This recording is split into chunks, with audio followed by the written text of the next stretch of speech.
Super league കേരളയിൽ Calicut FC ഒന്നാം സ്ഥാനത്ത്. തൃശൂർ മാജിക് FC ഏകപക്ഷീയമായ ഒരു ഗോളിന് തോൽപ്പിച്ചു. ഫെഡറിക്കോ ബുവാസോയാണ് കാലിക്കറ്റ് FCക്കായി ഗോൾ നേടിയത്. തൃശൂർ കോർപ്പറേഷൻ സ്റ്റേഡിയത്തിൽ ആതിഥേയരായ തൃശൂരിനെ പോയിന്റ് പട്ടികയിൽ ഒന്നാം സ്ഥാനം തിരിച്ചെടുക്കുകയാണ്. Full time here in the corporation stadium. Home ഗ്രൗണ്ടിൽ തങ്ങളെ തോൽപ്പിച്ച തൃശൂരിനെ അവരുടെ ഗ്രൗണ്ടിൽ തോൽപ്പിച്ച് കാലിക്കറ്റ് FCയുടെ മറുപടി. ഇരു ടീമുകളും ഒരുപോലെ മുന്നേറ്റം നടത്തിയ മത്സരത്തിൽ കാലിക്കറ്റിന്റെ ഫെഡറിക്കോ ബുവാസോയാണ് നിർണായകമായ ഗോൾ നേടിയത്. കോർപ്പറേഷൻ സ്റ്റേഡിയത്തിൽ നടന്ന മത്സരത്തിൽ 15-ാം മിനിറ്റിൽ കാലിക്കറ്റിന്റെ മുന്നേറ്റത്തോടെയാണ് മത്സരം തുടങ്ങിയത്.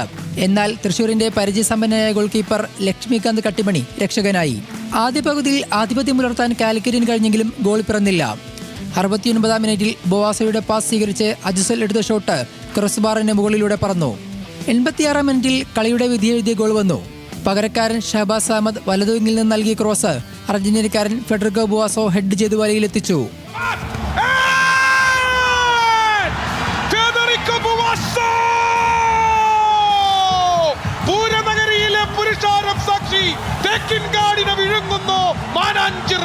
നേരത്തെ ആദ്യപാദത്തിൽ കോഴിക്കോട് ഏറ്റുമുട്ടിയപ്പോൾ തൃശൂർ ഒരു ഗോളിന് കാലിക്കറ്റിനെ തോൽപ്പിച്ചിരുന്നു. ഇന്നലെ 10,000-ലധികം കാണികൾ മത്സരം കാണാനെത്തി.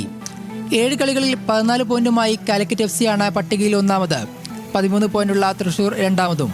Sports desk, news Malayalam.